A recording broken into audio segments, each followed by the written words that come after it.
আজ বুদ্ধ পূর্ণিমা। এই বিশেষ দিনে নবদ্বীপের প্রত্যেক মন্দিরে ফুলদোল যাত্রা বা চন্দন যাত্রা অনুষ্ঠিত হয়। আজ আমরা চলে এসেছি নবদ্বীপের প্রসিদ্ধ সমাজবাড়ি আশ্রমে। এই যে হচ্ছে সমাজবাড়ির বিশাল প্রবেশদ্বার।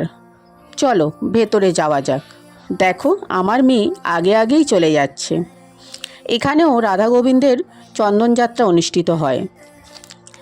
এখানে দেখো কত মানুষজন অপেক্ষা করছে। ওই যে লাল কাপড়ে ঘেরা, ওখানে পালকিতে বিগ্রহ আছে, সেটা ফুল দিয়ে সাজানো হচ্ছে। চলো আগেই চলে যাই আমরা শ্রী শ্রী রাধারমণ চরণ দাস দেবের সমাধি কক্ষে, মানে যাকে আমরা দাদামশাই নামে চিনি। দেখো দাদামশাইয়ের পিতলের মূর্তিটাকেও কি সুন্দর ফুলের মালা দিয়ে সাজানো হয়েছে, তাই না? কি সুন্দর সোনার মতো চকচক করছে, অপূর্ব লাগছে দেখতে। চলো এবার চলে যাই সমাজবাড়ির বিগ্রহ দর্শনে। রাধা গোবিন্দের বিগ্রহ আছে এখানে। দেখো কি সুন্দর করে জুঁই ফুলের মালা দিয়ে সাজানো হয়েছে বিগ্রহ, কি অপূর্ব লাগছে, তাই না? এবার চলে যাব শ্রীযুক্তা ললিতা সখী দাসীর সমাধি কক্ষে। ইনি কিন্তু একজন পুরুষ। কথিত আছে ইনি মহিলা বেশে বিগ্রহের আরাধনা করতেন। তাই দেখো এখানে মূর্তিতেও মহিলা বেশেই সাজানো আছে। ছবিতে দেখে মনেই হচ্ছে না যে ইনি একজন মহিলা নন, ইনি একজন পুরুষ মানুষ। আর এখানে আমার মেয়েকে দেখো ক্যামেরা দেখে প্রণাম করার কত ঘটা পড়েছে। এখন আমরা চলে যাব একটা নতুন শিব মন্দিরে, যে শিব মন্দিরটা নতুন নতুন তৈরি হয়েছে। চলো যাওয়া যাক। এই হচ্ছে সেই শিব মন্দির। দেখো কি সুন্দর করে সাজানো রয়েছে, তাই না? এখানে আমার মেয়ে প্রণামটা সেরে নিয়েছে। আর দেখো দুটো বাচ্চা সমানে কি দুষ্টুমি করে চলেছে, শিবের নাক ধরে টানাটানি করছে। এই দেখো, দেখেছো? যাই হোক, চলো এবার আমরা চলে যাব দাদামশাইয়ের সমাধিকক্ষের বারান্দায়। এখানেই ফুলে সাজানো পালকি এসে দাঁড়াবে। দাদামশাইয়ের পক্ষ থেকে এই ফুলে সাজানো পালকিকে আরাধনা করা হবে। এই দেখো এই বারান্দাতেই পুজো সামগ্রী আসবে, তাই এখন এখানে মোছামুছি শুরু হয়ে গেছে। পালকি আসতে এখনও একটু দেরি আছে। চলো এই সময়টা আমরা আশ্রমের চারদিকটা ঘুরে দেখাই। এই হচ্ছে আশ্রমের মেন দরজার ভিতরের দিকটা।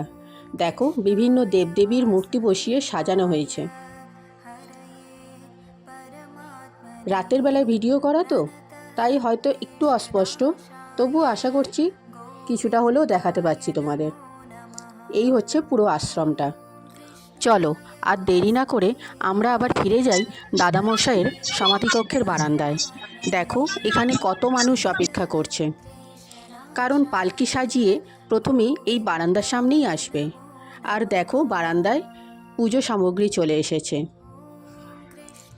পালকি আসছে, ওই দেখো ফুলে সাজানো পালকি এদিকে এগিয়ে আসছে। দেখো কি অপরূপ দৃশ্য, পুরো জুঁই ফুলে মোড়া পালকি, ভেতরে রাধা গোবিন্দ, আর তার দুধারে রয়েছে অষ্টসখী। দেখো কি অপূর্ব লাগছে, তাই না? জুঁই ফুলের গন্ধে চারদিকটা মোমো করছে, কি অপরূপ লাগছে। দেখো শাঁখ ঘণ্টার উলুধ্বনিতে এক অপরূপ পরিবেশের সৃষ্টি হয়েছে। বিগ্রহের পুজোর জন্য দেখো ভোগ সামগ্রীও এসে গেছে, কি সুন্দর করে সব সাজানো হয়েছে। এখন পুজো শুরু হয়েছে। এত ভিড়ের মধ্যে ভিডিও করতে একটু অসুবিধা হচ্ছে বটে, কিন্তু চেষ্টা করেছি পুরোটা ভিডিও তোমাদের সামনে তুলে ধরার। দেখো কি অপরূপ দৃশ্য, তাই না? এরপরেই আরতি শুরু হবে। এই যে মহারাজকে দেখছো, এই মহারাজ আরতি করবে। কাঁসর ঘণ্টা আর উলুধ্বনির মাধ্যমে আরতি শুরু হয়েছে। রাধা গোবিন্দের আরতি চলছে। আরতির শেষেই দাদামশাইয়ের অনুমতি নিয়ে পালকি চলে যাবে ললিতা সখী দাসীর সমাধিকক্ষের দিকে। এবারে আরতি শেষ হয়ে গেছে, পালকি চলে যাচ্ছে। দেখো ওই ললিতা সখী দাসীর কক্ষের দিকে তার অনুমতি নিতে। ললিতা সখী দাসীর অনুমতি নিয়ে পালকি সোজা বেরিয়ে যাচ্ছে দেখো গঙ্গা ভ্রমণের উদ্দেশ্যে। কত মানুষের ভিড়, প্রত্যেকে পালকির সঙ্গে সঙ্গে দৌড়াচ্ছে। এরপরেই আমরা চলে যাচ্ছি গঙ্গার দিকে। এখন আমরা দাঁড়িয়ে আছি গঙ্গার ঘাটে। ওই যে পালকি দৌড়ে আসছে দেখো। এখানেও পালকির বিগ্রহের আরাধনা হবে। আরাধনা সেরে গঙ্গায় নৌকায় করে সারা রাত ভ্রমণ করবে। ভোরবেলায় আবার গঙ্গা থেকে উঠে পোড়া মার দর্শন করে আবার সমাজবাড়িতে ফিরে যাবে। এখানেই এই বিগ্রহের আরাধনা হবে। চেষ্টা করেছি চন্দন যাত্রা বা ফুলদোল যাত্রার পুরো ভিডিওটা তোমাদের সামনে তুলে ধরার। আশা করি তোমাদের ভালো লাগবে।